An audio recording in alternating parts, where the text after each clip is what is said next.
Hello, this is Mrs. Neubauer, and let's work on our penmanship. So, what letter stands for the ocean? The letter C.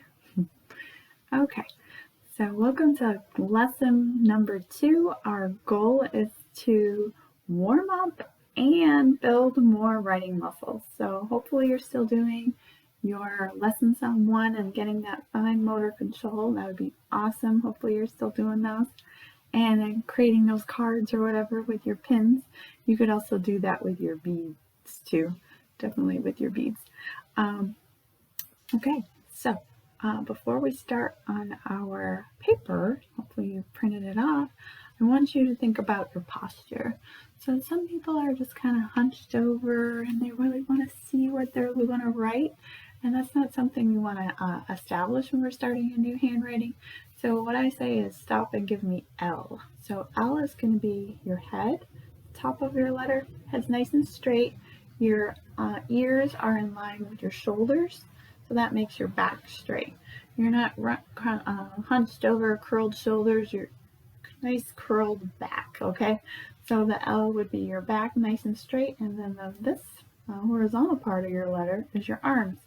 So when you're doing handwriting with a print or cursive, you want to make sure you have ample space, lots of space, flat surface, and you're sitting in a chair.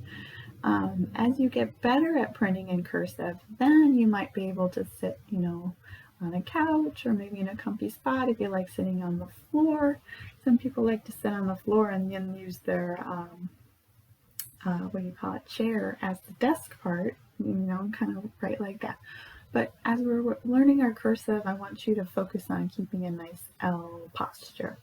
So stop and give me L. So anytime during the lesson, if you find yourself slowly bending forward to see your letters, make sure you just go right back to where you're at.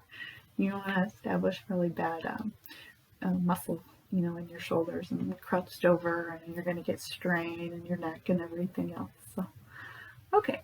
Another thing is that's our goal, is to warm up. So some people like to warm up with their hands. So if you guys want to do this with me, you can do ovals in the air, and you go one way and the other way. Nice big ovals, circles. And then because we're going to be handwriting, let's do small ones. So we're going to go one way and then the other. Warming up those finger, hand, and arm muscles. Okay, so that's one warm up you can do. And then I'm going to switch over to camera and we're going to work on our actual sheet. Okay, so hopefully you have number 2 warm-ups printed off for you. A pen or pencil. I always like to use a pen, but you can use a pencil as well. And I just want to remind you that warming up is like when you first wake up in the morning. Do you just jump out of the bed, run over, brush your teeth, run, or you just slowly get up, a little stretch, then get out of bed, maybe another stretch. It's the same kind of thing, because you just start writing right away. Sometimes your hands aren't ready for it. It might cramp up a little bit, so that's why we like to warm up for our cursive class. Okay, so we have all different kinds of ovals. Circles are our first one, so we're just going to trace over mine, and then you're going to do your own. So make sure you have that L, your head isn't hunched over 2 inches from your paper.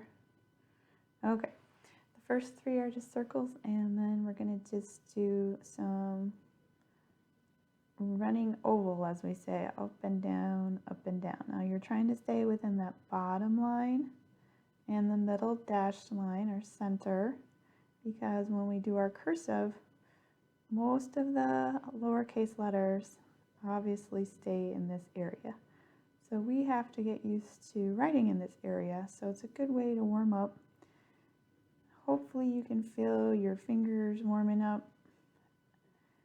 And then what you want to do is you want to make sure you're tracing over mine and your muscles are creating memory.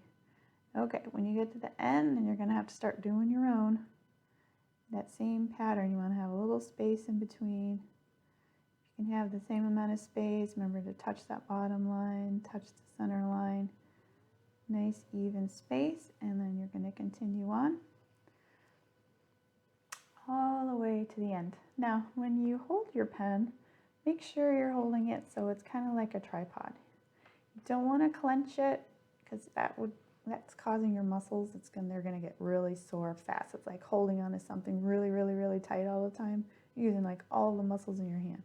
What you want to do is you want to make sure it's nice and light so you can almost take the pencil out of your fingers. That's how light it is. Okay, so when you're done with that line, you're going to do the opposite because we also write from the left to the right. So do your circles, trace over mine. Okay, and then instead of going to the right, we're going to the left because some letters in cursive we actually write to the left, even though writing usually goes to the right. And then if you're left or right-handed, just make sure you position your paper so you can see it. These ones are going to be a little tougher because you're not used to writing. Actually, this is our first cursive kind of lesson. One string of letters. So this is just a string of, could be almost like an E. Basically, we're going to string our line to make letters starting off in the next few lessons. Okay, when you get to the end, make sure you're staying on that bottom line and that dash center line. You're going to start doing your own. Okay, and warming up those hands. So if you already feel your hands getting a little crampy, that's okay. That means you're building muscle. Just like when you're running, your muscles start to hurt a little bit, and then the next time you might be able to run farther. The same thing when we warm up. Okay, you're going to continue on. So for this lesson, you're going to try to do the best you can. Maybe stop and take a break and continue. Stop and take a break and continue. Then for 9, you're going to go the opposite. You go down and then touch, and then we're going to go to the right and to the left. And then the last 3 lines, we're going to work with the whole top to bottom. So these ones might be a little bit harder, but basically you're going to use the top to the bottom. Create some ovals and then do some running ovals. The last line is to try some on your own without my help and try to see if you can overlap a little bit. So you can go up or down, whichever way you like, and you're going to try some on your own. But these are going to be pretty hard because this is probably the first time you've done this. So maybe I'm like making it look easy where yours are going to be a little different. So this is what we call a warm-up sheet, and you should try to do it, especially the first few weeks of our lessons, because that will be really helpful for building those finger and hand arm muscles. All right, so I feel like we accomplished our goal of warming up. We warmed up with the air. Remember, you can always warm up with the air, and then you warm up with your sheet too. So continue to practice your warm-up sheet. That's hopefully your goal for today. To continue to practice. Hopefully you can feel. I mean, I can tell the difference between my left and right hand. I can definitely feel I was working with it. So, and that's a good thing. You want to be building muscle and muscle memory. All right, so remember to keep practicing and progress over perfection.